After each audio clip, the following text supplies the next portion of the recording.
Ultra-thin asphalt overlays have become immensely popular, but it takes time to get the streets ready to have them applied. Streets are selected based on the amount of funds available and the condition of the pavement. Once streets are programmed, we look at how much concrete work is needed, which utilities are involved, and what other projects conflict with the overlay. This process can take up to 2 years, depending on the amount of work that needs to be done. Once the concrete is fixed, an asphalt overlay is typically installed the following spring or summer. Let's have a look at the asphalt work you'll be seeing this summer. First, we replaced ultra-thin asphalt overlays at 2 railroad crossings in East Plano, one on Jupiter Road and another nearby on Plano Parkway. That work took place in late June. Next, overlay operations moved to the stretch of Legacy Drive from Coit Road to Custer Road. West Parker Road is also on the list, and that overlay will be applied from Independence Parkway to US 75.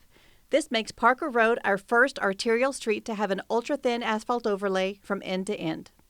The overlay work on Independence Parkway will run from Spring Creek Parkway to Parker Road. We will also get to Park Boulevard from Midway Road to Preston Road. This will complete Plano's overlay program for 2026. Completion of this work is dependent on consistently dry weather and overnight low temperatures above 60 degrees. All these projects are expected to be completed this summer. In preparation for future overlays, we are currently repairing concrete on 3 road sections along Coit Road, Custer Road, and Park Boulevard. As you can see, there's quite a bit of work scheduled for this year.